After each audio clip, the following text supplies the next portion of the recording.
Okay, before we glue our game boards together, we're going to make a couple of guides to help us out and keep the edges nice and straight.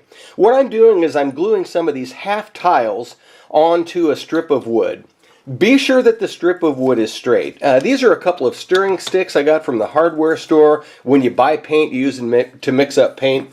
But be sure that you look down the edge. And I don't know if you can see on this one, it looks like this one bows in just a little bit on this side. And I flip it around and you look down the edge and it looks like it bows out just a little bit on that side. Try to get them as straight as you can. Also, the half hexes I'm using are the dirt and rock hex tiles. In other words, when you glue the dirt and rock ones together, if you use some of the half hexes to make a full hex, it doesn't look quite as good as some of the other hexes because there's kind of an obvious division, straight line running right through your hex. Since these don't work quite as well for making full hexes with, instead, I'm using them to glue down for our guide here. Now for our guide on the bottom, just take a number of these and put a strip of glue on it and then kind of glue these end to end and push them together really tight. And they're actually pretty good. And once you put them end to end, I'm putting a ruler on it, and this thing is almost on the nose at 12 inches. Now when you glue your other strip using these other half hexes here, you're going to need some full hexes to help you out. I would use some of the smooth stone ones because they've got a nice smooth edge that's really exact. Be sure that if there's anything sticking over on the edge or anything jutting out from the side, you break that off and smooth it off so it's nice and smooth. So you're going to glue a half hex. You're going to put this in position nice and tight. Be sure it's flat against the stick and glue another one into place.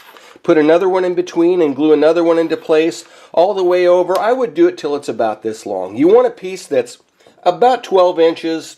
That's pretty much as long as any side of the board that we have. For the board sections, when I'm gluing them together, I'm not going to put anything underneath of it. I'm not going to glue it down to cardstock or foam core or anything else like that. Now what I've done is I've taped down a piece of wax paper to the table so that I don't end up, gluing this down to the table accidentally, because sometimes glue is going to squeeze out between them. So I've got my guide right here, and what I'm going to do is I'm going to take my glue. I'm just using Aleene's tacky glue here. And I am just going to start. Line this thing up as you want to. And for this particular T-piece, what I'm going to do is I'm going to do the bottom strip, and I'm going to leave this separate. And then later on, I'm going to do the top strip like this and put this as a guide. Then what I'm going to do is glue these two halves together in order to form the full T-piece.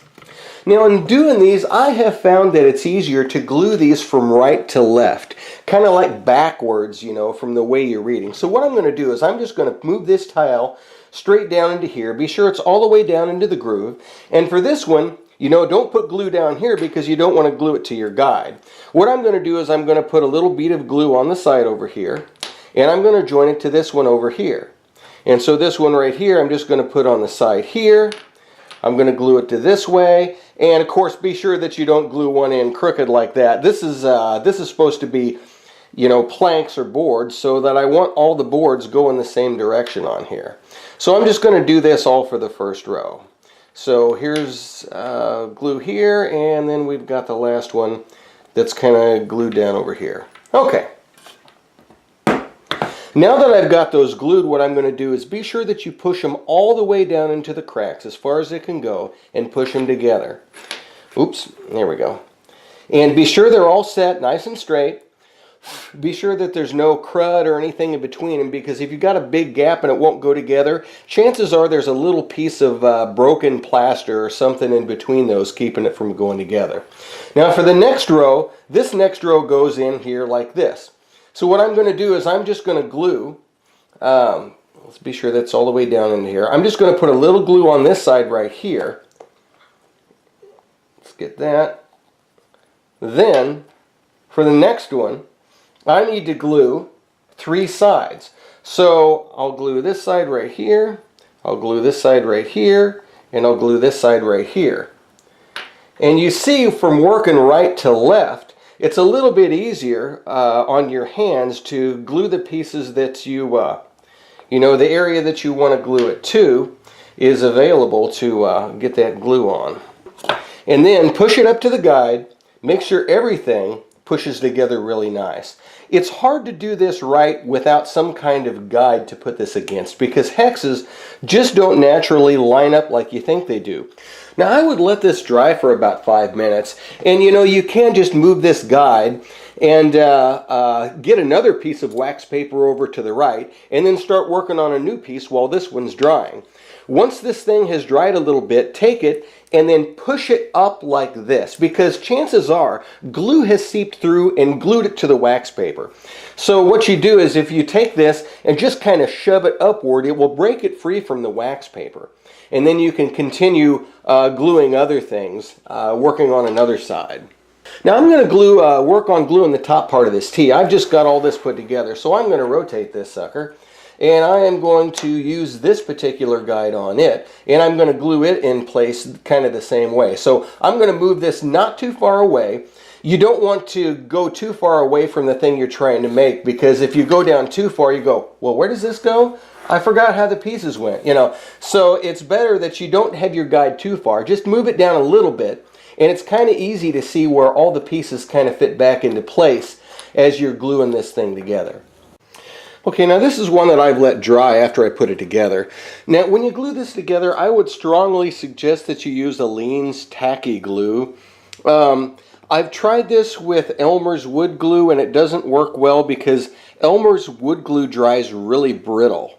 Aleene's tacky glue is flexible, so that after you glue it together, if you knock it or bump it, it's like it almost dries like hard rubber, something like that. I mean, you can it's actually got a good bit of strength to it and flexibility. Now when you're working on a larger room, I have just glued this one together. You know, you can use this guide and kind of push it against, and use this guide and push it against the top. But the most important guide you need to use is really this side one. Because if you look in the side one, you'll go, wow, there's some big gaps there. I'll shove that in. There's like a big gap right here. You can kind of shove these together, and you notice that everything kind of moves a little bit wonky. Now I've got a huge gap over here, and this is pretty tight over here. So it looks like these need to sort of squish together a little bit. So what you're going to have to do is you're going to have to move these. These aren't going to fall right into place. You are going to have to shove and to push and use the guides to get these to line up like they're supposed to. And you'll have to find that sometimes you got to shift them this way or shift them that way or spread them out a little until you get these things to line up pretty close to how they're supposed to be. Now these side ones are more important to line up than the top and the bottom. The top and the bottom is probably going to line up pretty good regardless. I mean, they're just nice flats against flats, and just a little push will do it. It's these side ones that are really important. And it's especially important if you've got a larger section with a wider side. You really need to watch that, because we're going to have pieces that fit right in there when we do the wall. So be sure that on these, and by the way, this thing is all glued together, and it's actually pretty good with no backing or anything on it. I was really surprised at how well these hexes hold together. But anyway, just double check, be sure that these side to sides are lined up nice and good before you leave this thing to dry. Now for these crazy V-shaped pieces, I would do them in 2 chunks. I would follow one of these lines on down, and I would separate it right about here.